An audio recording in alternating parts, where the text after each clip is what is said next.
ചില നേരം ഞാനൊരു നദിയായി, ചില നേരം കാറ്റായി ഞാൻ, എൻ വിരൽ തുമ്പിൽ ഒളിക്കുന്നു മായാജാലം. ഈ ഒരു പാട്ട് സിനിമാ പാട്ടല്ല, പക്ഷെ ഈ ഒരു പാട്ട് കേൾക്കാത്തവരായിട്ട് ആരുണ്ടാവില്ല അല്ലേ? ഇപ്പോഴും നമ്മളുടെ എല്ലാവരുടെയും, അതായത് മലയാളികളുടെ മനസ്സിന്റെ അടിത്തട്ടില് ഒരു മായാജാല ചിപ്പിൽ ഈ പാട്ട് കിടക്കുന്നുണ്ട്. അതെ, ഹലോ ജോയ് ആലുക്കാസ്. ഇത് അവതരിപ്പിച്ച ബാലേട്ടനെ ആശ്രയിച്ച് നമുക്ക് മറക്കാൻ പറ്റുമോ? ഇല്ല.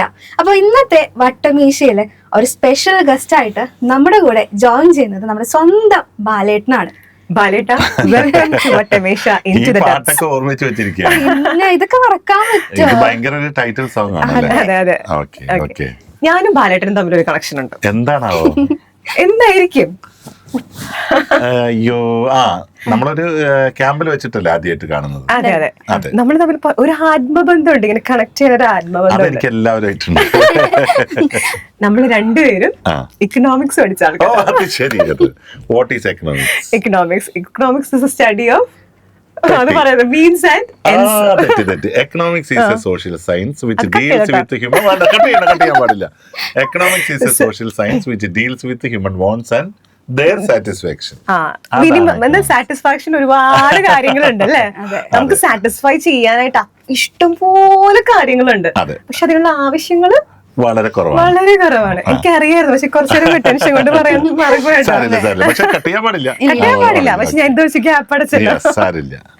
ഓക്കെ, ഇപ്പോ ലാലേട്ടൻ, മമ്മൂക്ക, ബാലേട്ടൻ അങ്ങനെ കേൾക്കുമ്പോ ഒരു സുഖമുണ്ടല്ലേ? ഞാൻ എപ്പോഴും പറയാറുണ്ട് ദാസേട്ടൻ, ലാലേട്ടൻ, ബാലേട്ടൻ, മമ്മൂക്ക, അങ്ങനെയൊക്കെ പറയുമ്പോ ഒരു സുഖമുണ്ട്. അങ്ങനെ എങ്ങനെയാണ് ആ വിളിപ്പേര് വന്നതെന്നും അറിയില്ല കേട്ടോ. പക്ഷെ ആരോ കത്തുകളിൽ ഇങ്ങനെ എഴുതി ആ പേര് വന്നു. ആ പേര് പിന്നീട് നമ്മൾ തന്നെ സ്വയം നിങ്ങളോടൊപ്പം നിങ്ങളുടെ സ്വന്തം ബാലേട്ടൻ എന്ന് പറയുമ്പോ ഒരാൾ വിമർശിച്ചു പറയും, നിങ്ങൾ എങ്ങനെയാ ബാലേട്ടൻ എന്ന് വിളിക്കുന്നത്? അത് ശരിയല്ലല്ലോ, നാട്ടുകാർ വിളിച്ചോട്ടെ, പക്ഷെ നിങ്ങൾ എന്നെ വന്നിട്ട് ഇരുന്നിട്ട് ഞാൻ ബാലേട്ടൻ എന്ന് പറയുന്നത് പരമ ബോറാണ് എന്നൊരാൾ പറഞ്ഞിട്ട് ഞങ്ങളെ തകർക്കാൻ വേണ്ടി ശ്രമിച്ചു. പക്ഷെ ഞങ്ങൾ അപ്പോഴും വിളിച്ചു നിങ്ങളുടെ സ്വന്തം ബാലേട്ടൻ, നിങ്ങളുടെ സ്വന്തം ആശേച്ചി എന്ന് പറഞ്ഞു. ആശേച്ചി എന്തേ? ആശേച്ചിനെ നിങ്ങൾ വിളിച്ചിട്ടുണ്ടാവില്ലേ? വിളിച്ചു. അപ്പൊ ആശേച്ചി വേറെ തന്നെ ആയിരിക്കും. കാരണം ആശേച്ചി ഞാനും രണ്ടാൾക്കും കൂടി സംസാരിക്കാനുള്ള സമയം ഉണ്ടാവില്ല, അതുകൊണ്ടായിരിക്കും.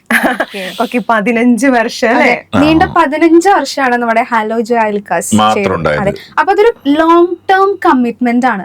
എങ്ങനെയാണ് ആ ഒരു കമ്മിറ്റ്മെന്റ്, അല്ലെങ്കിൽ എന്തൊരു ഘടകമാണ് ആ ഒരു കമ്മിറ്റ്മെന്റിലേക്ക് നിർത്താനുള്ളൊരു? സത്യം പറഞ്ഞാൽ ഞാൻ ദുബായ് റേഡിയോയിലേക്ക് പോകുന്നത് 2000 ഫെബ്രുവരി 2-ാം തീയതിയാണ്. ഞാൻ കേരള മീഡിയ അക്കാഡമിയിൽ പഠിച്ചതിന് ശേഷമാണ്. അപ്പം അന്ന് ഞാൻ അവിടെ പോകുന്നത് ന്യൂസ് റീഡർ ആയിട്ടാണ്.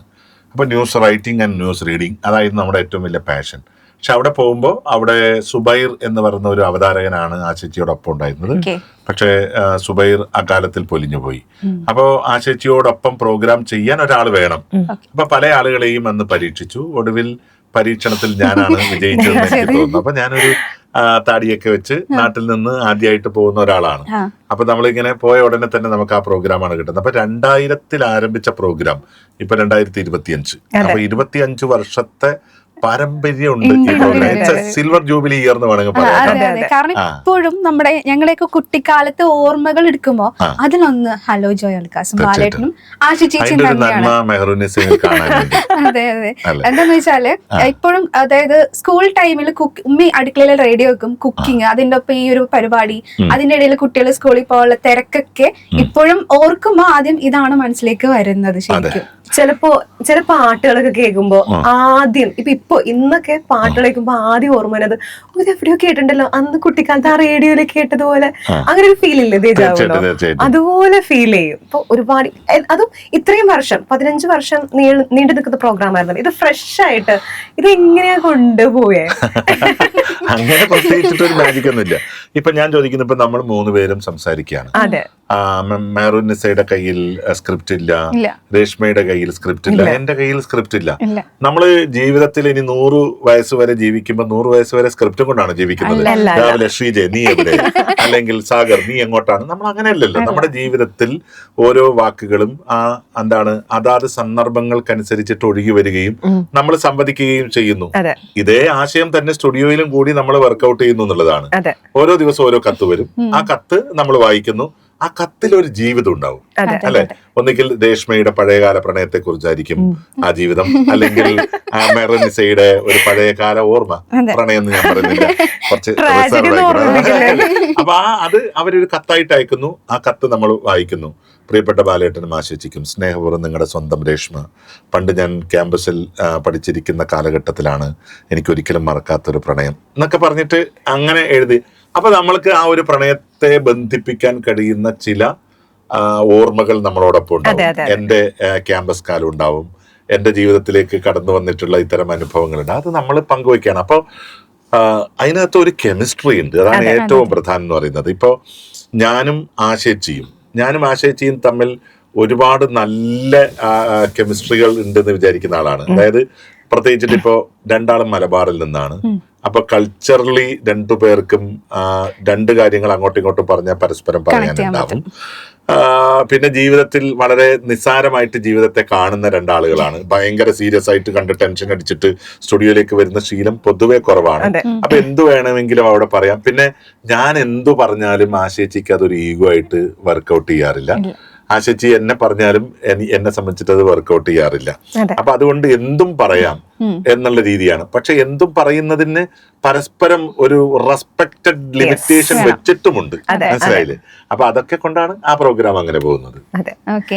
അപ്പോ അതുപോലെ തന്നെ 24 മണിക്കൂർ നിർത്താതെ റേഡിയോ ഷോ ചെയ്തതിന് ഒരു ഏഷ്യ ബുക്ക് ഓഫ് റെക്കോർഡ്സ് നേടിയിട്ടുള്ള ആളാണ് ബാലേട്ടൻ. അതെ. അപ്പൊ അതുപോലെ തന്നെ ഇനി ഒരു അറ്റംപ്റ്റ് ചെയ്യണം എന്നുള്ള ആഗ്രഹം ഉണ്ടോ? ഇല്ല. അതായത് ഞാന് പിന്നെ 2017 ഈ 24 hour non stop radio show നടത്തുന്നത്. അന്ന് എനിക്ക് ധൈര്യം എന്ന് പറഞ്ഞത് ഞാനൊരു കവല പ്രസംഗമൊക്കെ നടത്തിയിട്ട് നല്ല ശീലമുള്ള ആളാണ്. ഇപ്പൊ ഞാൻ എൻ്റെ ഒരു പൊളിറ്റിക്കൽ ബാക്ക്ഗ്രൗണ്ട് ഉണ്ടാകുന്ന കാലഘട്ടത്തിൽ ഞാൻ 4 മണിക്കൂർ 5 മണിക്കൂറൊക്കെ ചില ലീഡേഴ്സ് വരാൻ ലേറ്റായ സന്ദർഭത്തിൽ വേറെ ആരും പ്രസംഗകരില്ല എന്ന് പറയുമ്പോൾ വലിയ ലീഡേഴ്സ് ആയിരിക്കും. അപ്പൊ വരുന്ന സമയത്ത് ഞാൻ പ്രസംഗിച്ചിട്ട് അപ്പൊ 5 മണിക്കൂറൊക്കെ എനിക്ക് ഒരു സ്റ്റേജിൽ നിന്ന് പ്രസംഗിക്കാനുള്ള കരുത്തുണ്ടെങ്കിൽ സ്വാഭാവികമായിട്ടും ഒരു റേഡിയോ എന്ന് പറയുന്നതിനേക്കാളും വളരെ എളുപ്പമാണല്ലോ. കാരണം സ്റ്റേജിൽ ഒരു പ്രസംഗം പെർഫോം ചെയ്യാന്ന് പറഞ്ഞാൽ ഭയങ്കര സ്ട്രെയിൻ ആണ്. പിന്നെ കണ്ടിന്യൂസ് നമുക്ക് കണ്ടന്റ് വന്നുകൊണ്ടേയിരിക്കണം. ആ കണ്ടന്റ് കേൾക്കാൻ അവിടെ ലൈവായിട്ട് ആളുകൾ ഇരിക്കുകയാണ്. ഒരു തവണ പോലും നമുക്ക് മൈക്കിന്റെ മുമ്പിൽ നിന്ന് മാറാനോ വെള്ളം കുടിക്കാനോ അങ്ങോട്ട് പോകാനോ ഇങ്ങോട്ടോ ഞാൻ 5 മിനിറ്റ് പ്രസംഗം നിർത്തിയിട്ട് രണ്ടാമത് വരാം എന്നൊന്നും പറയാൻ പറ്റില്ലോ. അത് ഒരു സ്ഥലത്ത് നിന്ന് സ്റ്റാർട്ട് ചെയ്താൽ അവസാനം വരെ അങ്ങനെ പോവാം. പക്ഷെ റേഡിയോയിൽ അങ്ങനെയല്ലല്ലോ. നമുക്കൊരു പാട്ടിന്റെ ഗ്യാപ്പ് ഉണ്ട്, അവിടെ ഇരുന്ന് പ്രോഗ്രാം ചെയ്യാം, എത്ര ആളുകളെ വിളിക്കാം. അപ്പൊ അന്ന് അങ്ങനെ ധൈര്യം ഉണ്ടായിരുന്നു. പക്ഷെ ഇന്ന് എനിക്ക് എന്താണെന്ന് അറിയില്ല, കുറെ കാലമായിട്ട് ഞാൻ ഈ പബ്ലിക് സ്പീക്കിംഗ് ഏരിയയിൽ നിന്ന് മാറി നിൽക്കുകയാണ്. പിന്നെ ഇടയ്ക്കിടയ്ക്ക് ഇപ്പൊ നമ്മൾ ഈ പ്രോഗ്രാം കുറെ അധികം സമയം ചെയ്യുമ്പോൾ ഇങ്ങനെ തൊണ്ട വരളുന്നോ എന്നൊക്കെ ഒരു സംശയം നമുക്ക് തോന്നുന്നുണ്ട്. എനിക്ക് തോന്നുന്നു നമ്മൾ വളരും തോറും നമ്മുടെ കോൺഫിഡൻസ് ചില സന്ദർഭത്തിൽ കുറഞ്ഞു പോകും. അതുകൊണ്ട് ഇനി 24 മണിക്കൂറിന് പകരം ഒരു 48 മണിക്കൂർ എന്ന് പറയുന്ന ആഗ്രഹം എന്നെ സംബന്ധിച്ചിട്ടില്ല. ഇപ്പൊ ഇത്രയും വർഷം ഈ ഫീൽഡിൽ നിന്ന ആളാണല്ലോ. അപ്പൊ ഇപ്പൊ ബാലേട്ടൻ പറഞ്ഞ പോലെ ആശി ചേച്ചിയും ബാലേട്ടൻ തമ്മിലുള്ള ഒരു കെമിസ്ട്രി, ആ ഒരു ഈഗോ ഇല്ല. ഞങ്ങൾക്ക് രണ്ടാൾക്ക് SLC കെമിസ്ട്രിയിൽ ഏറ്റവും കുറവാണ് ആളാണ്. അപ്പൊ ഇന്ന് ഒരുപാട് യൂട്യൂബേഴ്സ് ആയിക്കോട്ടെ, വ്ളോഗേഴ്സ് ആയിക്കോട്ടെ, അല്ലെങ്കിൽ കോ ആങ്കേഴ്സ് ആയിക്കോട്ടെ, ഇവർ തമ്മിൽ കുറച്ച് നല്ല രീതിയിൽ നിന്നാലും കുറച്ച് കഴിയുമ്പോൾ ഈഗോ ക്ലാഷസ് വരാൻ സാധ്യതയുണ്ട്. ഇപ്പൊ നമ്മൾ ആ ക്ലാഷസ് കാണുന്നത് മൊത്തം യൂട്യൂബിൽ തന്നെയാ. അവരെന്നെ അങ്ങനെ ചെയ്തു, ഇത് കണ്ടില്ലേ, എന്നെ അങ്ങനെ ഉപയോഗിച്ചു, ഇങ്ങനെ ഉപയോഗിച്ചു, എല്ലാം കഴിഞ്ഞപ്പോ ഒരു വിട്ടറിഞ്ഞു എന്നൊക്കെ. പക്ഷെ നമ്മൾ കണ്ടുപഠിക്കേണ്ട ആൾക്കാരാണ് ബാലേട്ടൻ ആശേഷി. എങ്ങനെയാണ് ഈ ഈഗോ എന്ന് സത്യം പറഞ്ഞാൽ ഒരുപാട് തവണ തെറ്റിയിട്ടുണ്ട്. പക്ഷെ പുറം ലോകം അറിയുന്ന രീതിയിലൊന്നും തെറ്റിയിട്ടില്ല. പിന്നെ ആശേച്ചി നോർമലി തെറ്റാറില്ല, ഞാനാണ് തെറ്റാറ്. ഞാൻ ഒന്ന് പറഞ്ഞ് രണ്ടാമത്തേന് എനിക്ക് ഭയങ്കര ദേഷ്യം വരും. ഞാൻ പലപ്പോഴും തെറ്റിയിട്ടുണ്ട്. പിന്നെ ആശേച്ചി ഒരു ഏച്ചിയുടെ സ്ഥാനത്താണല്ലോ നിൽക്കുന്നത്. അപ്പൊ എന്റെ ചില തെറ്റുകളോ കുസൃതികളോ ഒക്കെ ക്ഷമിക്കാനുള്ള ഒരു വലിയ മനസ്സ് എല്ലാ കാലത്തും അവർ കാണിച്ചിട്ടുണ്ട്. അപ്പൊ അതുകൊണ്ട് ഒരിക്കലും അത് ഇങ്ങനെ എന്താണ് ഇൻഡെപ്ത് ആയിട്ട് ഉള്ളിലേക്ക് എടുക്കുന്നതല്ല. പലപ്പോഴും ഞാൻ പറയാറുണ്ട്, ഒരു ഇമോഷണൽ ബോണ്ട് ഉണ്ടല്ലോ, അത് വളരെ പ്രധാനമാണ്. ഇപ്പൊ നിങ്ങൾ സ്റ്റേജിൽ കാണുന്ന വിജേഴ്സ് എന്ന് പറയുന്നത് അവര് പൈസ വാങ്ങുന്നു, അവര് പെർഫോം ചെയ്യുന്നു, അവര് തിരിച്ചു പോകുന്നു. അതിനിടയിൽ ഹായ് ഹലോ എവിടെയാ എന്നൊക്കെ പറയുന്ന ഒരു എന്താ പറയുന്നത് ഒരു ബന്ധം എന്ന് പറയുന്ന ഒരു ഫോൺ ഇൻ പ്രോഗ്രാം മാത്രമാണ്. അതിനപ്പുറത്തേക്ക് ഒരു ആഴത്തിലുള്ള ആത്മബന്ധമില്ല. പക്ഷെ ഇവിടെ അങ്ങനെയല്ല, ഇത് ഞങ്ങളുടെ കുടുംബപരമായിട്ടുള്ള ഒരു ബന്ധം പോലെയാണ് ഇത്രയും കാലം കൊണ്ടത്. ഇപ്പൊ ആ ചേച്ചിയാണെങ്കിൽ ഇപ്പോൾ ശ്രീജയുടെ ഏറ്റവും വലിയ സുഹൃത്താണ്, അല്ലെങ്കിൽ ശ്രീജയുടെയും ചേച്ചിയാണ്, സാഗുവിന്റെ ഏറ്റവും മുതിർന്ന ഒരു മുത്തശ്ശിയല്ല അമ്മയാണ് എന്നൊക്കെ പറയാം. അപ്പൊ അങ്ങനെ എല്ലാം കൊണ്ടും അങ്ങനെ ഒരു ബന്ധമുണ്ടല്ലോ. അപ്പൊ ഒരിക്കലും ഇപ്പൊ ഞാൻ ആ ചേച്ചിയോട് ഒരു തെറ്റ് ചെയ്താലും വീട്ടിൽ നിന്ന് പറയും തെറ്റെന്റേതാണ്, അതുകൊണ്ട് നാളെ ശരിയാക്കണം. അപ്പൊ അതുകൊണ്ട് ഇനി ഒരിക്കലും അങ്ങനെ ഒരു പിരിയാൻ സാധ്യതയില്ലാത്ത ഒരു ശ്രേണിയിൽ തന്നെയാണ് ഈ പ്രോഗ്രാം പോകുന്നത്. അതെ. അപ്പൊ ഇതിന്റെ ഇടയിൽ ശ്രീജ ചേച്ചിയുടെ കാര്യം ഒരുപാട് ഇപ്പൊ പേരെടുത്ത് പറഞ്ഞല്ലോ. അപ്പൊ ആ ഒരു സപ്പോർട്ട്, ഒരു ബെറ്റർ ഹാഫ് എന്നുള്ള സപ്പോർട്ട് എത്രത്തോളം ഉണ്ടായിരുന്നു? ഒരു ബെറ്റർ ഫുള്ളാണ് സത്യം പറഞ്ഞത്. കാരണം ഇപ്പൊ നിങ്ങൾക്ക് എല്ലാവർക്കും അറിയാം, ഇപ്പൊ നിങ്ങൾ സൗണ്ട് പാർക്ക് അക്കാഡമിയിൽ വോയിസ് ആക്ടിങ് പഠിച്ചിട്ടുള്ള ആളുകളാണ്. അപ്പൊ വോയിസ് ആക്ടിങ് അല്ല, ഈ സൗണ്ട് പാർക്ക് അക്കാഡമിയുടെ സകല കാര്യങ്ങളും നോക്കി നടത്തുന്നത് ശ്രീജയാണ്. പിന്നെ ഒട്ടും ഈഗോ ഇല്ലാത്ത ഒരാൾ എന്ന് പറയുന്നത്, ഇപ്പൊ ഭാര്യയും ഭർത്താവും തമ്മിൽ രേഷ്മ പറഞ്ഞിട്ടില്ലേ ഉണ്ടാവാൻ സാധ്യതയുണ്ട്. ഇപ്പൊ രേഷ്മയുടെ ജീവിതത്തിൽ ഉണ്ടാവില്ല, പിന്നെ മെഹറുനിസയുടെ ജീവിതത്തിൽ ഉണ്ടാവില്ല. പക്ഷെ നമ്മൾ എത്രയോ ജീവിതങ്ങൾ കാണുന്നുണ്ട്.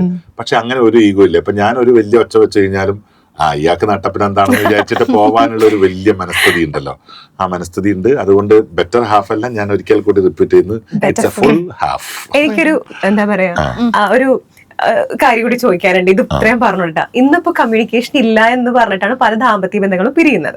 അതായത് ചിലപ്പോ വർക്ക് കഴിഞ്ഞിട്ട് രാത്രി ആയിരിക്കും ഭർത്താവും ഭാര്യയും തമ്മിൽ കണ്ടുമുട്ടുന്നത്. അപ്പൊ ഒരാള് രണ്ടുപേരും ഫോണിലായിരിക്കും. ഇതാണ് ഏറ്റവും വലിയ പ്രശ്നമായിട്ട് തോന്നുന്നത്. നിങ്ങൾ എപ്പോഴും കണ്ടുകൊണ്ടിരിക്കുക, ഇവിടെ വരുമ്പോ ശ്രീജ ചേച്ചിയുണ്ട്, വീട്ടിൽ വരുമ്പോ ശ്രീജ ചേച്ചിയുണ്ട്. അപ്പൊ അത് രസാണ്, അതാണ് ഞാൻ പറഞ്ഞത്, ഭയങ്കര ഒരു ആസ്വാദനാണ്. ഇപ്പൊ രേഷ്മ തന്നെ ഇപ്പൊ എന്നോട് പറഞ്ഞില്ലേ, ഇവിടെ എത്തിയാലും ശ്രീജ ചേച്ചി, അവിടെ എത്തിയാലും ശ്രീജ ചേച്ചി, വീട്ടിലെത്തിയാലും ശ്രീജ ചേച്ചി. അപ്പൊ അത് ആസ്വദിക്കാൻ നമ്മൾ ശീലിച്ചാൽ അതിന് ഭയങ്കര ആസ്വാദനം ഉണ്ട്. പിന്നെ ഞാൻ പറഞ്ഞല്ലോ, ശ്രീജ എപ്പോഴും ഒരു ഭർത്താവ് എന്നതിനപ്പുറം ഭയങ്കരമായിട്ട് എന്നെ ഭയങ്കര പ്രോത്സാഹിപ്പിക്കുന്ന, അതുപോലെ തന്നെ എന്നെ ഭയങ്കരമായിട്ട് എനിക്ക് തോന്നുന്നു പലപ്പോഴും ആദരിക്കുകയും ആരാധിക്കുകയൊക്കെ ചെയ്യുന്ന ഒരു ക്യാരക്ടർ ശ്രീജനെ സംബന്ധിച്ചിട്ടുണ്ട്. ഞാൻ തിരിച്ചും അതുപോലെ തന്നെയാണ്, എല്ലാ കാര്യങ്ങളിലും നന്നായിട്ട് മോട്ടിവേറ്റ് ചെയ്യാനും സപ്പോർട്ട് ചെയ്യാനൊക്കെ പറയും. പക്ഷെ വേറെ മൂന്നാമതൊരാൾ കണ്ട ശ്രീജ എന്നെ രണ്ട് കുറ്റം പറയും. അങ്ങനെ ഒരു ശീലമുണ്ട്. പക്ഷെ ഞാൻ എപ്പോഴും പറയാറുണ്ട്, നമ്മൾ എത്രത്തോളം കൂടെ നിൽക്കുന്നുവോ അല്ലെങ്കിൽ എത്രത്തോളം സമയം ഒരുമിച്ച് ചെലവഴിക്കാൻ സാധിക്കുന്നുവോ അത്രത്തോളം നല്ലതാണ്. പലപ്പോഴും ആളുകൾക്കുള്ള ഒരു തെറ്റിദ്ധാരണയാണ്, ഭാര്യ ഒരു സ്ഥലത്ത് ജോലി ചെയ്തിട്ട് ഇങ്ങോട്ട് വരണം, ഭർത്താവ് വേറെ സ്ഥലത്ത് നിന്ന് ജോലി ചെയ്തിട്ട് ഇവിടെ വരണം, അതിനുശേഷം കിട്ടുന്ന കുറച്ച് സമയം മാത്രമാണ് നമ്മൾ ഒരുമിച്ച് എന്നുള്ള സങ്കല്പമൊക്കെ മാറ്റി നമ്മൾ പരമാവധി ഒരുമിച്ച് നിൽക്കാൻ പറ്റുന്ന. ഇപ്പൊ ഞാൻ എത്രയോ ഭാര്യ ഭർത്താക്കന്മാരെ കണ്ടിട്ടുണ്ട്. ഇപ്പോൾ ഞാൻ സുധാമൂർത്തിയുടെ ഇന്റർവ്യൂ പലപ്പോഴും കണ്ടിട്ടുണ്ട്. അപ്പോൾ അതിലൊക്കെ അവർ തമ്മിലുള്ള ഒരു വലിയ മേഖലയിലേക്ക് വളരാൻ ഭാര്യയും ഭർത്താവും എങ്ങനെയാണ് പരസ്പരം പൂരകങ്ങളായി വർത്തിച്ചത് എന്നുള്ളതിനെ കുറിച്ചിട്ട് വളരെ മനോഹരമായിട്ട് സംസാരിക്കുന്ന എത്രയോ ആളുകൾ. ഇപ്പൊ കൊച്ചൗസ് ചിറ്റപ്പള്ളിയും ഷീല കൊച്ചൗസ് ചിറ്റപ്പള്ളി രണ്ടുപേരും ബിസിനസ് രംഗത്ത് വളർന്നിട്ടുള്ളതാണ്. അതിപ്പോ ജോയി ആലുക്കാസും ജോയി ആലുക്കാസും, അങ്ങനെ എത്രയോ ദമ്പതികളെ നമുക്ക് മാതൃകാപരമായിട്ട് കാണാം. അവരെപ്പോഴും യാത്രയിൽ ഒരുമിച്ചായിരിക്കും, അതല്ലെങ്കിൽ ബിസിനസ്സിൽ ഒരുമിച്ചായിരിക്കും, അവരുടെ ചിന്തകളിൽ ഒരുമിച്ചായിരിക്കും, അല്ലെ? അങ്ങനെ ആവുന്നത് ഭയങ്കരമാണ്. കാരണം ഞാൻ ഒരു കാര്യം പഠിച്ച പാഠം, ജീവിതത്തിൽ നിങ്ങൾക്ക് കിട്ടുന്ന ഏറ്റവും വലിയ സപ്പോർട്ട്, അത് എത്ര വലിയ കോർപ്പറേറ്റ് ചീഫ് എക്സിക്യൂട്ടീവ് ഓഫീസർ ആയിക്കോട്ടെ, അതിനേക്കാളൊക്കെ മുകളിൽ ആത്മാർത്ഥതയുടെ കൊടുമുടിയിൽ നിർത്താൻ കഴിയുന്ന ഏക വിശ്വാസ പ്രപഞ്ചത്തിന്റെ പേര് നിങ്ങളുടെ സ്വന്തം ഭാര്യയായിരിക്കും. ഇതെനിക്കും നിന്റെ ഭർത്താവോട് ഇന്ന് നിങ്ങൾ പറഞ്ഞു, നാളെ മുതൽ നിങ്ങളെ കൊടുമുടിയിൽ ഇങ്ങനെ നിർത്തും. രേഷ്മ നമ്മൾ നോക്കുമ്പോൾ ഇനി നമുക്ക് ഒരു ഇമ്പോർട്ടന്റ് ആയിട്ടുള്ള കാര്യം അല്ലേ? അതെ, അതായത് ഇൻഫ്രാസ്ട്രക്ചർ ഡെവലപ്മെന്റ്, അത് ഒരു നാടിന്റെ ഏറ്റവും അത്യാവശ്യമായിട്ടുള്ള ഒരു കാര്യമാണ്. അപ്പൊ കേരളയുടെ ഏറ്റവും ഒരു ഇൻഫ്രാസ്ട്രക്ചർ ഡെവലപ്മെന്റ് ആണ്. അതെ അതെ അതെ, എനിക്ക് എന്താ ഡെഫിനിഷൻ മാറിപ്പോയില്ല. അപ്പൊ ഇൻഫ്രാസ്ട്രക്ചർ ഡെവലപ്മെന്റ് ഏറ്റവും വലിയ, കേരളത്തിൽ ഏറ്റവും വലിയൊരു മാറ്റത്തിനെ കൊണ്ടുവന്ന ആളാണ് മെട്രോ. ആ മെട്രോയിലെ ആദ്യത്തെ ശബ്ദം അതിന് സെലക്ട് ചെയ്തു, അല്ലെങ്കിൽ ആ ശബ്ദം എന്റേതാണ് വരാൻ പോകുന്നതെന്നൊക്കെ പറഞ്ഞപ്പോ എന്താണ് ഫീൽ ചെയ്തത്? സത്യം പറഞ്ഞ പുതിയ ചരിത്രങ്ങളൊന്നും പറയാൻ പറ്റാത്തതിൽ എനിക്ക് ഭയങ്കര സങ്കടമുണ്ട്. കുറെ കാലമായി ഞാൻ മെട്രോനെ കുറിച്ച് തന്നെ പറയുന്നു. പക്ഷെ അന്ന് എനിക്ക് ഭയങ്കര അഭിമാന ബോധമായിരുന്നു. കാരണം മെട്രോ എന്ന് പറയുന്നത് കേരളത്തെ സംബന്ധിച്ച് അന്നൊരു ഹിസ്റ്റോറിക്കൽ ചുവടുവെപ്പായിരുന്നു. അപ്പോൾ മെട്രോ വരിക. അപ്പോഴാണ് എനിക്ക് മെട്രോയിൽ നിന്നൊരു കോള് വരുന്നത്, ഇങ്ങനെ ഒരു മെയിൽ വോയിസ് കൊടുക്കാൻ നമ്മൾ സെലക്ട് ചെയ്തിട്ടുണ്ട് ബാലേട്ടന, അപ്പോൾ ഒന്ന് ചെയ്യാവുന്ന. അപ്പോൾ അന്ന് എനിക്ക് വേറെ തന്നെ ഈ നമ്മുടെ സൗണ്ട് പാർക്കല്ല, വേറൊരു ഹലോ മീഡിയ എന്ന് പറഞ്ഞിട്ടൊരു സ്ഥാപനം ഉണ്ടായിരുന്നു, അവിടെ ഒരു സ്റ്റുഡിയോ ഉണ്ടായിരുന്നു. ആ സ്റ്റുഡിയോയിൽ വെച്ചിട്ടാണ് റെക്കോർഡ് ചെയ്തത്. അപ്പോൾ റെക്കോർഡ് ചെയ്യുമ്പോൾ എല്ലാം റെക്കോർഡ് ചെയ്തിരുന്നു. പക്ഷെ പിന്നീട് അവർ തീരുമാനിച്ചത് എന്താണെന്ന് പറഞ്ഞാൽ എമർജൻസി അനൗൺസ്മെന്റുകളെല്ലാം മെയിൽ വോയിസിലും, ബാക്കി ഡേ ടു ഡേ വരുന്ന ഇപ്പൊ ട്രാവലിംഗ് സമയത്തൊക്കെ കേൾക്കുന്ന അത് പിന്നെ അപകടത്തിൽപ്പെട്ടു. മെട്രോയിലെ ഫസ്റ്റ്, അതായത് മെട്രോ ഇറങ്ങിയ സമയം, സ്റ്റാർട്ട് ചെയ്ത സമയത്തൊക്കെ ബാലേട്ടന്റെ വോയിസ് ഉണ്ടായിരുന്നു അല്ലെ? അപ്പൊ എനിക്കറിയില്ല. അപ്പൊ പിന്നീട് ഞാൻ കേട്ടത് ഇപ്പോ നമ്മുടെ ലിഫ്റ്റ് അവിടെ സ്റ്റക്കായി, അപ്പൊ കേൾക്കാം. പിന്നെ അതുപോലെ തന്നെ ഇന്ന് ഹർത്താലാണ്, അപ്പൊ അത് അന്ന് ഓടൂല അന്ന്. അപ്പൊ അങ്ങനെയുള്ള, അതല്ലെങ്കിൽ പിന്നെ എന്താണ്, ചില സാങ്കേതിക തകരാറുകൾ മൂലം പിന്നെ ഓട്ടം ഇവിടെ അവസാനിപ്പിച്ചിരിക്കുന്നു എന്നൊക്കെ പറയുന്ന പ്രധാനപ്പെട്ട അനൗൺസ്മെന്റുകളൊക്കെ അന്ന് കൊടുത്തത്. പക്ഷെ ഞാൻ അന്ന് അഭിമാനത്തോടു കൂടിയിട്ട് ഒരു ഫേസ്ബുക്ക് പോസ്റ്റ് ഇട്ടു. അത് മറ്റൊന്നുമല്ല, അത് എല്ലാവർക്കും ഇടാൻ അവസരം ഉണ്ടാവട്ടെ എന്ന് പറഞ്ഞു. കാരണം എൻ്റെ ജീവിതത്തിലെ എൻ്റെ സകല റോൾ മോഡൽ എന്ന് പറയുന്നത് ഒരേ ഒരാളാണ്, അതെൻ്റെ അച്ഛനാണ്. അപ്പം അത് എനിക്ക് തോന്നുന്നു നിങ്ങളുടെയൊക്കെ ഞാൻ പല ആവർത്തി ക്ലാസ്സുകളിലൊക്കെ പറഞ്ഞ് കാണണം. എൻ്റെ അച്ഛന്, എല്ലാ അച്ഛനും അവരവരുടേതായ പ്രത്യേകത ഉണ്ടാവില്ല. ഇപ്പൊ രേഷ്മയുടെ വാപ്പച്ചിനെ കുറിച്ചിട്ടും മെഹറുവിന്റെ വാപ്പച്ചിനെ കുറിച്ചിട്ടൊക്കെ നമുക്ക് എത്ര പറഞ്ഞാലും തീരാത്ത ഒരു സ്നേഹത്തിന്റെ വിസ്മയ പ്രപഞ്ചം അതിന്റെ ചുറ്റും നിൽക്കുന്നുണ്ടാകും. അതുപോലെ എൻ്റെ അച്ഛൻ, അപ്പൊ എൻ്റെ അച്ഛൻ എന്ന് പറയുന്നത് ഞാൻ പറഞ്ഞില്ല, എഴുതാനും വായിക്കാനും ഒന്നും അറിയാത്ത ഒരാളാണ്. പക്ഷെ നല്ലൊരു ബുദ്ധിജീവിയായിട്ടുള്ള ഒരാളായിരുന്നു, ഒരു ക്ഷേത്രത്തിലെ സ്ഥാനികനായിരുന്നു. അപ്പൊ അങ്ങനെയുള്ള അച്ഛന് ആണ് ഞാൻ പേപ്പറുകൾ ഡെയിലി വായിച്ചു കൊടുത്തിരുന്നത്. അപ്പൊ എൻ്റെ ആദ്യത്തെ വായന പ്രപഞ്ചം എന്ന് പറയുന്നത് അച്ഛനോടൊപ്പമാണ്. അപ്പൊ അച്ഛൻ, ഞങ്ങൾ 7 മക്കളുണ്ട്, 6 ആണ് 1 പെണ്ണാണ്, എല്ലാവരും വായിക്കാൻ മിടുക്കന്മാർ തന്നെയാണ്. പക്ഷെ എന്തുകൊണ്ടോ അച്ഛൻ അധിക സമയങ്ങൾ എന്നെയാണ് വായിക്കാൻ സെലക്ട് ചെയ്തത്. അതുപോലെ തന്നെ ഏട്ടൻ ദുബായിൽ നിന്ന് അയക്കുന്ന കത്തുകൾ, എത്രയും സ്നേഹം നിറഞ്ഞ അച്ഛനും അമ്മയും സഹോദരങ്ങളും വായിച്ചറിയാൻ നിങ്ങളുടെ മകൻ രാജൻ എഴുതുന്നത് എന്തെന്നാൽ എന്നൊക്കെ തുടങ്ങിയിട്ടുള്ള കത്തുകളുണ്ടല്ലോ. അപ്പൊ ആ കത്തുകളൊക്കെ സ്ഥിരം വായിക്കുന്ന ഒരാൾ ഞാനായിരുന്നു. അപ്പൊ അങ്ങനെ വായിച്ച് തുടങ്ങി പിന്നീട് ഞാൻ ഒരു റേഡിയോ അനൗൺസർ ആവുന്നു. പിന്നീട് ഞാൻ റേഡിയോവിൻ്റെ ഒരു ഫുൾ ടൈം പ്രോഗ്രാം പ്രസൻറ്ററായിട്ട് മാറുന്നു. അതിനുശേഷം നിരവധിയായിട്ടുള്ള സ്റ്റേജുകളിലൂടെ കടന്നു പോകുന്നു. അപ്പം ഞാൻ പറഞ്ഞു, ഈ ചരിത്ര മുഹൂർത്തം ഞാൻ എൻ്റെ പ്രിയപ്പെട്ട അച്ഛന് സമർപ്പിക്കുന്നു എന്നാണ്. അപ്പോൾ സത്യം പറഞ്ഞാൽ നമുക്ക് അങ്ങനെ ജീവിതത്തിൽ ഞാൻ എപ്പോഴും നമ്മുടെ കുട്ടികളെ അഡ്മിഷൻ എടുക്കാൻ സൗണ്ട് എഞ്ചിനീയറിങ്ങിനൊക്കെ വരുമ്പോൾ ഞാൻ പറയാറുണ്ട്, നാളെ നിങ്ങളെ അച്ഛൻ ജീവിച്ചിരിപ്പുണ്ടെങ്കിൽ ആ അച്ഛൻ്റെ കണ്ണ് നിറയിപ്പിക്കാൻ, അല്ലെങ്കിൽ അച്ഛൻ സ്വർഗീയാവസ്ഥയിൽ നിൽക്കുകയാണെങ്കിൽ ആ അച്ഛൻ്റെ ഓർമ്മ പദങ്ങളിലേക്ക് എത്തിക്കാൻ അഭിമാനകരമായിട്ടുള്ളൊരു മുഹൂർത്തം നിങ്ങൾ ഈ ജീവിതത്തിൽ നൽകണം എന്ന് പറയാറുണ്ട്. അതെല്ലാവരും ടച്ച് ചെയ്യുന്നതാണ് എനിക്ക് തോന്നുന്നത്, അല്ലെ? ഇപ്പൊ തന്നെ രേഷ്മയുടെ കണ്ണും നിറഞ്ഞു, വേറൊരു കണ്ണും നിറഞ്ഞു. അത് ക്യാമറ സ്ട്രോങ് ആയിട്ട് അങ്ങോട്ട് പോയി കഴിഞ്ഞാൽ പറഞ്ഞപ്പോ ഒരു വികാരമാണ്, അപ്പച്ചി വികാരമാണ്. ഇപ്പൊ സുരേഷ് ഗോപി പറഞ്ഞ കണക്ക് കക്ഷത്തിന്റെ സ്മെല്ല് എന്താണ് ആസ്വദിക്കാതെ ഒരു കുട്ടിയും കടന്നു പോവില്ല എന്ന് പറഞ്ഞിട്ടില്ല. അത്ര അച്ഛന്റെ ഒരു ഗന്ധം, അല്ലെ? അത് നമുക്കൊരിക്കലും മറക്കാൻ കഴിയാത്തതാണ്. ഇപ്പൊ ചില ആളുകൾ മരണാനന്തരം പോലും അച്ഛൻ അവസാനമായി ഉടുത്ത ഡ്രസ്സൊക്കെ എടുത്തിട്ട് സൂക്ഷിച്ചു വെക്കാറുണ്ട്. പിന്നെ എപ്പോഴും അത് ശ്വസിച്ച് അതിലൂടെ വാപ്പച്ചി അല്ലെങ്കിൽ അച്ഛനെ അല്ലെങ്കിൽ ഉപ്പയെ തിരിച്ചറിയാൻ വേണ്ടിയിട്ട് അത് ഒരു വലിയ സംഭവമാണത്. അപ്പോ ഈ ഒരു നിമിഷത്തിലെ കഴിഞ്ഞ വട്ടത്തെ നമ്മളുടെ വിദ്യാരംഭത്തിന് ബാലേട്ടനെ ഓർക്കുന്നുണ്ടോ? ബാലേട്ടന്റെ അടുത്ത് വന്നിട്ട് ഞാൻ അനുഗ്രഹം വാങ്ങിയത്. അപ്പൊ എന്നെ അനുഗ്രഹിച്ചു കിട്ടു. ഈ വർഷം എല്ലാ പുതിയ പരിപാടികളൊക്കെ സ്റ്റാർട്ട് ചെയ്യാനും കാര്യങ്ങളൊക്കെ നടക്കട്ടെ എന്ന് പറഞ്ഞിട്ട് അതുപോലെ നമ്മൾ സ്റ്റാർട്ട് ചെയ്തു. തീർച്ചയായിട്ടും ഞാൻ എപ്പോഴും എൻ്റെ ഏറ്റവും വലിയ പ്രാർത്ഥന എൻ്റെ മുമ്പിൽ വരുന്നത്, അത് എൻ്റെ മക്കളായാലും ഞാൻ പഠിപ്പിക്കുന്ന കുട്ടികളായാലും ഞാൻ ചേർത്ത് നിർത്താൻ ആഗ്രഹിക്കുന്നവരായാലും എൻ്റെ ഉള്ളിൽ എപ്പോഴും എൻ്റെ ഒരു ഹൃദയരക്തം തിളക്കാറുള്ളത് അവരൊക്കെ നന്നായി കാണാനുള്ളതാണ്. ഇപ്പൊ നിങ്ങൾ ഒരു പിന്നെ വട്ടമേശ എന്ന് പറയുന്ന ഒരു ഇത് കഴിഞ്ഞു, ഞാൻ നിങ്ങളുടെ ഒട്ടുമിക്ക വീഡിയോസും കാണും. ഞാൻ അധികം ഇൻസ്റ്റഗ്രാമിൽ വീഡിയോസ് കാണാത്തവരാണ്, പക്ഷെ ഇതെന്റെ മക്കളാണ്. അത് എൻ്റെ ഒരു ഉള്ളിൽ എനിക്ക് ഇങ്ങനെ ഒരിക്കലും അടങ്ങാത്ത ഒരു അഗ്നിയാണ്. അപ്പൊ നാളെ നിങ്ങൾ ഈ പിന്നെ ലോകത്തിൽ ഭയങ്കരമായിട്ട് വിജയിച്ച് കാണുമ്പോൾ എനിക്കുണ്ടാവുന്ന ഒരു ആത്മാഭിമാനമുണ്ട്, അത് വല്ലാത്തതാണ്. അപ്പൊ അത് മെഹറൂൻ ഉണ്ടാവട്ടെ, രേഷ്മയ്ക്ക് ഉണ്ടാവട്ടെ, അതുപോലെ തന്നെ നിങ്ങളുടെ ടീമിലെ എല്ലാവർക്കും, ഹസിക്കും ബാക്കി 2 കുട്ടികൾക്ക് എല്ലാവർക്കും ഉണ്ടാവട്ടെ എന്ന് ഞാൻ ആത്മാർത്ഥമായിട്ട് പ്രാർത്ഥിക്കുന്നു. തീർച്ചയായിട്ടും വട്ടമേശ ഈ കേരളത്തിന്റെ പ്രധാനപ്പെട്ട വിഷയങ്ങളെല്ലാം ചർച്ച ചെയ്യാൻ കഴിയുന്ന ഒരു സ്നേഹത്തിന്റെ വട്ടമേശ സമ്മേളനം തന്നെയായിരിക്കും. അപ്പോ നമ്മൾ കുറെ കാര്യങ്ങൾ സംസാരിച്ചു. മുത്തപ്പൻ അപ്പോ നമ്മുടെ കണ്ണൂരുകാരുടെ അല്ലെങ്കിൽ അഭിമാനമാണ് മുത്തപ്പൻ അല്ലെ.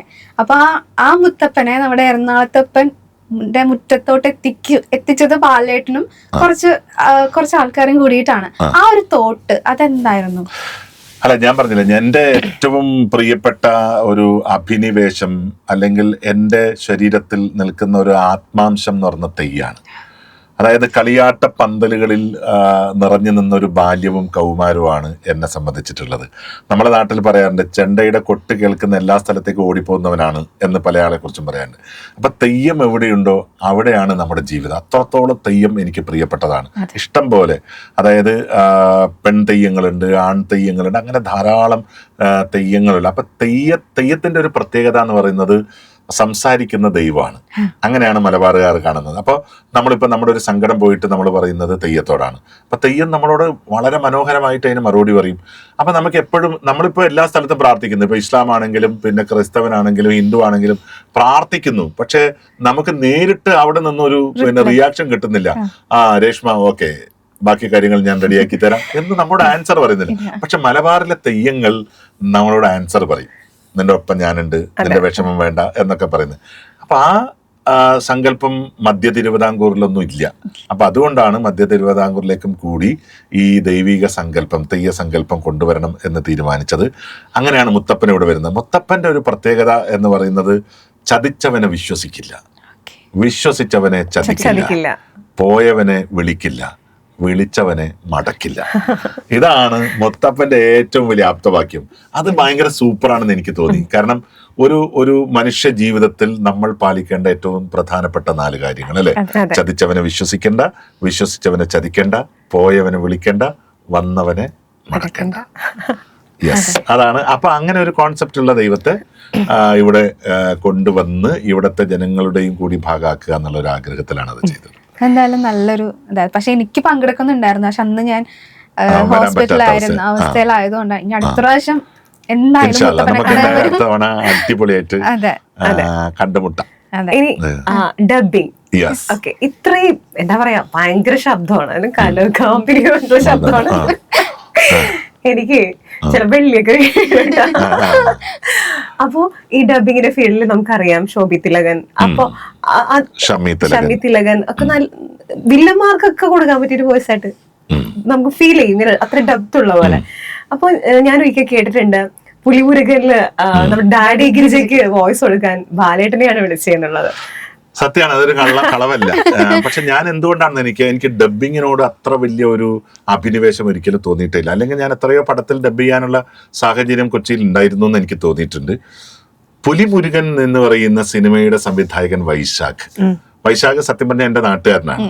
അപ്പോ എൻ്റെ നാട്ടുകാരൻ എൻ്റെ ഗ്രാമത്തിൽ തന്നെ ഉണ്ടായ കുട്ടിയാണ്. പിന്നീടാണ് മലയാള സിനിമയിലെ മിടുക്കനായിട്ടുള്ള സംവിധായകനായിട്ട് പറയാം. അപ്പോൾ ഒരു ദിവസം വൈശാഖാണ് എന്നെ ഫോൺ ചെയ്യുന്നത്. അപ്പോൾ ബാലേട്ട ഇങ്ങനെ പുലിമുരുകൻ എന്ന് പറയുന്ന സിനിമയിലെ ഡാഡി ഗിരിജ എന്ന് പറയുന്ന ഒരു ക്യാരക്ടർ ഉണ്ട്, അതിന് വോയിസ് കൊടുക്കാൻ വേണ്ടിയിട്ട് ബാലേട്ടൻ വരണം. അപ്പോൾ ഞാൻ പറഞ്ഞില്ല, ഞാൻ ഡബ്ബിങ്ങിന് താല്പര്യം, അല്ല ബാലേട്ടൻ അറിയാത്തതുകൊണ്ട് ഒന്ന് വാ എന്ന് പറഞ്ഞു. അങ്ങനെ അവസാനം വൈശാഖിൻ്റെ പിന്നെ ക്ഷണപ്രകാരം ഞാൻ തലേ ദിവസം എൻ്റെ ലാപ്ടോപ്പിൽ ഈ ഡാഡി ഗിരിജയുടെ പിന്നെ ക്യാരക്ടേഴ്സും അതിന് മുമ്പ് അദ്ദേഹം ബാബു അഭിനയിച്ചിട്ടുള്ള നിരവധി വേഷങ്ങളൊക്കെ നോക്കുമ്പോൾ ലിപ്പൊക്കെ ഓക്കെയാണ്, വളരെ സ്ലോ ആണ്, നമുക്ക് കൊടുക്കാൻ പാകത്തിലുള്ളതാണ് എന്നൊക്കെ കണ്ട് ഞാൻ പോയി വിസ്മയ സ്റ്റുഡിയോയിലെത്തുന്നു.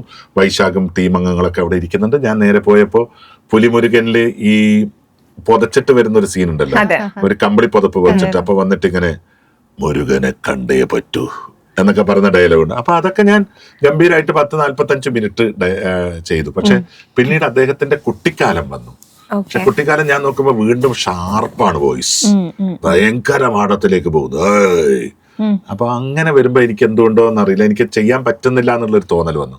മറ്റതൊക്കെ ഞാൻ ഒറ്റ ടേക്കിലും 2 ടേക്കിലും എടുത്തു. ആദ്യമായിട്ട് ഡബ് ചെയ്യുന്ന ആളാണെന്ന് ആലോചിക്കണം. പക്ഷെ ഇവിടെ എത്തുമ്പോൾ 2-3 ടേക്ക് എടുക്കുമ്പോൾ തന്നെ എൻ്റെ ഒരു കോൺഫിഡൻസ് രേഷ്മയെ പോലെ പെട്ടെന്ന് പോയി. അപ്പൊ ഞാൻ പുറത്തേക്ക് ഇറങ്ങി, ഞാൻ വൈശാഖോട് പറഞ്ഞു എനിക്ക് പറ്റുന്നത്. അപ്പൊ വൈശാഖ് പറഞ്ഞു ഒന്നുകൂടി ട്രൈ ചെയ്ത് പലട്ടും പറ്റും. ഞാൻ പറഞ്ഞില്ല എന്ന് പറഞ്ഞു. പക്ഷെ സിനിമാ തിയേറ്ററിൽ ഡാഡി ഗിരിജ നിറഞ്ഞാടിയപ്പോൾ എൻ്റെ ജീവിതത്തിൽ ഏറ്റവും വലിയ നഷ്ടം എനിക്ക് തോന്നി, ചെയ്യാമായിരുന്നു എന്ന്. പക്ഷെ അതിനുശേഷവും ഞാൻ ഡബ്ബിങ് ലോകത്തേക്ക് പോയിട്ടേ ഇല്ല. ഇപ്പോഴും എനിക്ക് ഡബ് ചെയ്യണം എന്നുള്ള ആഗ്രഹങ്ങളൊന്നുമില്ല. പിന്നെ ഇപ്പം എനിക്ക് വീണ്ടും ഡബ് ചെയ്യാൻ തോന്നുന്നത് നമ്മുടെ തുടരും എന്ന് പറയുന്ന സിനിമയിൽ ഷമീം ഈ വില്ലൻ ക്യാരക്ടർ വന്നിട്ട് ഹലോ ജേക്കബ് സാർ അല്ലെ ജോർജ് സാറിനെ കണ്ടപ്പോ അയ്യോ പഴയ NF വർഗീസിന്റെ അതേ ശബ്ദം, അപ്പൊ അതേപോലത്തെ ശബ്ദം, ആ ഒരു ജനസിൽപ്പെട്ട ശബ്ദമാണ് നമ്മുടെ. അപ്പൊ അതുകൊണ്ട് വീണ്ടും ഡബ് ചെയ്യാനുള്ള ഒരു മോഹം വന്നിട്ടുണ്ട്. ഇത് കണ്ടിട്ട് ആരെങ്കിലും ഡബ് ചെയ്യാൻ വിളിച്ചാൽ തീർച്ചയായിട്ടും. ഓക്കെ, ഇനി ഞങ്ങൾക്കൊരു ടിപ്പാണ് വേണ്ടത്, പ്രത്യേകിച്ച് എനിക്ക്. എന്താ പറയാ, എനിക്ക് ഇപ്പൊ ഇരിക്കുമ്പോ പോലും ഈ സൗണ്ട് ക്രാക്ക് ചെയ്യുന്ന പോലെയൊക്കെ ഫീൽ ചെയ്യുന്നുണ്ട്. വയസ്സായിട്ടാണെന്നോ? അപ്പൊ ഇതിന് നമുക്ക് എല്ലാവർക്കും വേണ്ടിട്ടൊരു എന്താ ചെയ്യാ? ഇപ്പൊ എനിക്ക് തോന്നുന്നു ചിലപ്പോ നമ്മൾ വോയിസ് സ്ട്രെയിൻ ചെയ്യുന്നുണ്ടായിരിക്കും. ബാലന് അറിയാലോ, ടീച്ചിങ്ങിൽ നിൽക്കണോണ്ടിട്ടാണോ ഇത്രയും വോയിസ് സ്ട്രെയിൻ ചെയ്യണോണ്ടിട്ടാണോ എന്ന് അറിയില്ല. ഇപ്പൊ ഇരിക്കുമ്പോ പോലും ഇങ്ങനെ വരുന്നുണ്ട്. അപ്പൊ നമ്പർ 1 എനിക്ക് നിങ്ങളോട് പറയാനുള്ളത് ശബ്ദത്തെ കുറിച്ച് ഒരിക്കലും കോൺഷ്യസ് ആവാതിരിക്കുക. ഓക്കെ, ഇപ്പൊ എനിക്കും ഇങ്ങനെ ആക്കാനുള്ള ചില സംവിധാനങ്ങൾ അതിന്റെ അകത്ത് വന്നിട്ടുണ്ട്. ചെറിയൊരു കഫക്കെട്ടുണ്ടോ എന്ന് എനിക്ക് സംശയം തോന്നുന്നുണ്ട്. പക്ഷെ ഞാൻ എന്റെ ശബ്ദത്തെ കുറിച്ച് കോൺഷ്യസ് ആയി കഴിഞ്ഞാൽ ഓട്ടോമാറ്റിക്കലി ഇങ്ങനെ ഞാൻ ചെയ്തുകൊണ്ടിരിക്കും. നമ്പർ 1 അങ്ങനെ ചെയ്യാതിരിക്കുക, അതാണ്. അങ്ങനെ നിങ്ങൾ ചെയ്യാൻ ആരംഭിച്ചാൽ തന്നെ അത് തുടർച്ചയായിട്ട് ചെയ്യേണ്ടി വരും. അപ്പൊ എത്ര പ്രശ്നങ്ങൾ ഉണ്ടെങ്കിലും അത് ചെയ്യാതിരിക്കുക എന്നുള്ളതാണ്. പിന്നെ മൂന്നാമത്തത് എന്ന് പറയുന്നത് നമ്മുടെ സ്ട്രെയിൻ. ഇപ്പൊ ഈ എടുക്കുന്നതൊന്നും ഒരു ശബ്ദത്തെ സംബന്ധിച്ചിട്ട് സ്ട്രെയിനേ അല്ല. ഇപ്പൊ ഞാൻ പറഞ്ഞു, ഞാൻ 5 മണിക്കൂർ ദൈർഘ്യത്തിൽ പ്രസംഗിച്ചിട്ടുണ്ടെന്ന് പറഞ്ഞത് അതൊരു സ്ട്രെയിൻ ആയിരുന്നു. ഒരിക്കലും നമ്മൾ ചെയ്യാൻ പാടില്ല. അത്രയധികം സ്ക്രാച്ചസ് എന്റെ വോക്കൽ കോഡിൽ വന്ന് വീണിട്ടുണ്ടാവാം. പക്ഷെ ദൈവാധീനം കൊണ്ട് പിന്നീട് നമ്മൾ അത് ബാധിച്ചിട്ടൊന്നുമില്ല. അപ്പൊ ഞാൻ പറഞ്ഞത് അതൊക്കെ സ്ട്രെയിൻ ആണ്. അല്ലാതെ നോർമലി നമ്മൾ ഈ സംസാരിച്ചുകൊണ്ടിരിക്കുന്നത് വോയിസ് സ്ട്രെയിൻ ആണ് എന്നൊന്നും ദയവായിട്ട് ചിന്തിക്കാതിരിക്കുക. ഇതിനേക്കാളൊക്കെ ഇനി എന്തൊക്കെ കാണാനിരിക്കുന്നു എന്നുള്ളതാണ് നമ്മൾ ആലോചിക്കേണ്ടത്. അതുകൊണ്ട് ഇത് സ്ട്രെയിൻ അല്ല. പിന്നെ രണ്ടാമത് നമ്മളെ സംബന്ധിച്ചിട്ടുള്ള സംഭവങ്ങൾ ഇപ്പോഴും രേഷ്മ ഇങ്ങനെ ആക്കുന്നുണ്ട്, ഒരിക്കലും ചെയ്യേണ്ട ആവശ്യമില്ല. പിന്നെ നമ്മൾ പച്ചവെള്ളം ധാരാളമായിട്ട്, നല്ല പ്യുവർ വാട്ടർ, ചൂടുവെള്ളം അധികം കുടിക്കാതിരിക്കുക എന്നുള്ളതാണ്. പലപ്പോഴും ഒരു തെറ്റിദ്ധാരണ ഉള്ളത് ചൂടുവെള്ളം നന്നായി. എന്താണോ നമ്മൾ തണുത്ത വെള്ളം കുടിച്ചാൽ നമ്മുടെ തൊണ്ടയ്ക്ക് സംഭവിക്കുന്നത് അതേ എഫക്റ്റ് ചൂടുവെള്ളം കുടിച്ചാലും ഉണ്ടാവും. അപ്പൊ പല ആളുകൾ ഇപ്പോ ഭയങ്കരമായിട്ട് ചൂടുവെള്ളം കുടിക്കുന്നത് ഞാൻ കണ്ടിട്ടുണ്ട്. ഇപ്പൊ രാഷ്ട്രീയത്തിൽ തന്നെ ഞാൻ ഏറ്റവും കൂടുതൽ ശ്രദ്ധിച്ചിട്ടുള്ളത് ഇങ്ങനെ ഇടയ്ക്കിടയ്ക്ക് സംസാരിക്കുകയും ചൂടുവെള്ളം ധാരാളം കുടിക്കുകയും ചെയ്യുന്ന രമേശ് ചെന്നിത്തലയാണ്. അത് അദ്ദേഹം അത്രത്തോളം കോൺഷ്യസ് ആണ് അദ്ദേഹത്തിന്റെ ശബ്ദത്തിൽ. പക്ഷെ അദ്ദേഹം ഉൾപ്പെടെയുള്ള രാഷ്ട്രീയക്കാരോട് എനിക്ക് പറയാനുള്ളത് ചൂടുവെള്ളം താൽക്കാലിക പരിഹാരമാണ്, പക്ഷെ പെർമനന്റ്ലി കൂടുതൽ സ്ക്രാച്ചസ് ഉണ്ടാക്കും. അപ്പൊ അതുകൊണ്ട് നല്ല എന്താണ് നമ്മൾ റൂം ടെമ്പറേച്ചർ എന്ന് പറയല്ലേ, ആ ജലം മാത്രം നന്നായിട്ട് ഉപയോഗിക്കുക. ഇതൊക്കെയാണ് അതിനെ കുറിച്ചിട്ട് പറഞ്ഞു തരാനുള്ളത്.